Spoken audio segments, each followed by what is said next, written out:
তাহলে যেটা বলছিলাম কি সমস্যা, তাই না? আমাদের কুলেন্ট সিস্টেমের যদি কোনো ফল্ট হয় সেটা আপনি কিভাবে বুঝবেন? কুলিং সিস্টেম যদি অতিরিক্ত হিট হচ্ছে বা ইঞ্জিনের কম্প্রেশন কমে যাচ্ছে, তাহলে বুঝবেন কি করে? বোঝার উপায় হচ্ছে, আমাদের মিটার বোর্ডে বা প্যানেল বোর্ডে বা ড্যাশবোর্ডে কি আছে? একটা টেম্পারেচার গেজ আছে। কি আছে? Temperature gauge. সেই টেম্পারেচার গেজে হিটের দিকে চলে যাবে। নিচে হচ্ছে সি মানে কোল্ড, উপরে হচ্ছে এইচ, হিটের দিকে চলে যাবে। যত বেশি হিট হবে তত হচ্ছে কি হিটের পরিমাণ বাড়বে। এখানে একটা নির্ধারিত কি আছে, লেভেলে গিয়ে লাল হয়ে যায়, রেড চিহ্ন হয়ে যায়। এই রেড এর কাছে গেলে কি হবে? ওভার হিট হবে।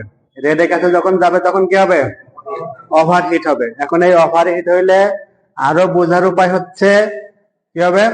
ইঞ্জিনের সাউন্ড খটখট হবে, ইঞ্জিনের সাউন্ড বিকট হবে। যে শব্দটা আগে হচ্ছিল স্বাভাবিক, সেই স্বাভাবিকতা থাকবে না। আর কি হবে? কম্প্রেশন কমে যাবে। ইঞ্জিনের যে শক্তিটা ছিল সেই শক্তিতে কি হবে? চলতেছে না, শক্তিটা অনেকটাই কমে গেছে। ঠিক আছে? এখন এই রকম যদি কোনো সমস্যা হয় তাহলে কি করতে হবে? আপনাকে চেক করতে হবে কি কি সমস্যা হয়েছে। সেই চেকটা কি করব? আমার যে ওয়াটার সার্কুলেশন হচ্ছে কিনা সেটা আগে দেখব। কিভাবে দেখবো? যদি ইঞ্জিন হিট হয়, প্রেসার ক্যাপ আগেই খোলা যাবে না, তাই গাড়ি দাঁড় করায় যে হোজ গুলো আছে সেটা লিক আছে কিনা দেখবো। ঠিক আছে? এই আপার হোজ বা লোয়ার হোজ লিক থাকলে সেটা কি হবে? কুলেন্টটা ফুরিয়ে যাবে। ফুরিয়ে যাবে না? ফুরিয়ে যাবে। তারপরে কি কুলেন্ট যে ফ্যান আছে, কুলিং ফ্যান, সেই ফ্যানটা চলে কিনা দেখবো। তারপরে কি দেখবো? থার্মোস্টারটা কাজ করে কিনা, থার্মোস্টার থেকে কুলেন্টটা ইঞ্জিনে বা রেডিয়েটরে আসতেছে কিনা সেটা।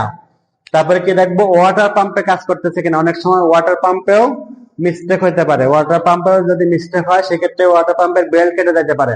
এখান থেকে যে ওয়াটার পাম্পের চলমান যে বেল্ট আছে সেই বেল্টটাও কেটে যেতে পারে। এই ধরনের বিভিন্ন সমস্যাগুলো আপনাকে আগে চিহ্নিত করতে হবে। চিহ্নিত করতে পারলেই আপনি সেটার সমাধান করতে পারবেন। দেন কেটে দেন।